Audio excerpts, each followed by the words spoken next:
सिर्फ शबाना ड्रामे की आज की किस्त में आपने देखा कि फाइनली कबीर ने अपनी मोहब्बत का इजहार शबाना के सामने कर दिया।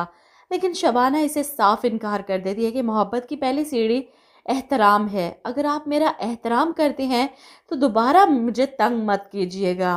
बहरहाल कबीर शबाना को इस तरह अकेले नहीं छोड़ सकता। वो अपनी दादी को भी शबाना के बारे में सब कुछ सच सच बता देता है। दादी भी पूछती हैं कि तुम मोहब्बत करते हो, और कबीर के इकरार पर वो इसे कहती हैं तो शादी कर लो उससे, बहुत अच्छी लड़की है। जिस पर कबीर बताता है कि दादी वो यहाँ किसी को ढूंढने आई है। इधर शबाना के जॉब लग चुकी है, लेकिन ऑफिस में इसे काफ़ी टफ टाइम मिलने वाला है, क्योंकि यहाँ की लड़कियाँ काफ़ी तेज़ तरार और बदतमीज़ हैं। वहीं आप देखेंगे कि सलार का पता लगाते हुए कबीर शबाना को एक सेमिनार में लेकर जाता है कि यहाँ पर हमें सलार मिल जाएगा। मुझे इतला मिली है कि वो यहाँ पर ज़रूर आएगा। बहरहाल सेमिनार अटेंड करते हुए शबाना और कबीर दोनों ही बोर हो रहे हैं, और ऐसे में स्टेज पर अनाउंसमेंट होती है, please welcome mister Ehtesham. Shabana को उम्मीद नहीं थी कि एहतशाम कोई और नहीं सलार ही होगा। सलार स्टेज पर आता है अपनी बीवी के साथ, और इसे देखकर तो शबाना तड़प ही जाती है।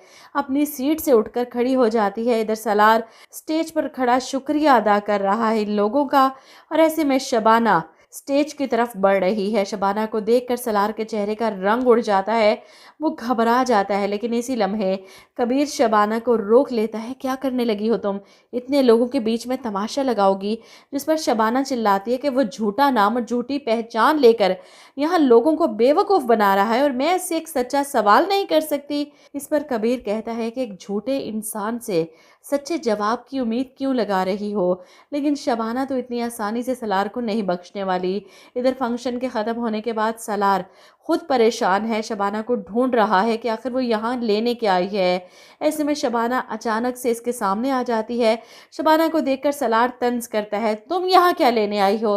तुम्हें क्या लगता है कि मैं तुमसे शादी करके उस 2 टके के कस्बे की छोटी जहनियत के नाम अपना करियर नहीं करना चाहता था? इसकी बातें सुनकर शबाना को गुस्सा आ जाता है, मैं भी कोई मरी नहीं जा रही तुमसे शादी करने के लिए। वो इसका गिरेबान पकड़कर चिल्लाती है, कौन है 2 टके का? तुम हो 2 टके के। ऐसे में सलार की बीवी वहां आकर शबाना को पीछे हटाती है, एहतशाम कौन है ये औरत? जिस पर सलार साफ मुकर जाता है, मैं नहीं जानता, पागल लग रही है मुझे। और शबाना इतनी आसानी से चुप बैठने वाली नहीं। सलार की बात सुनकर वो इस औरत को बताएगी कि 7 साल इसके नाम पर बैठी रही।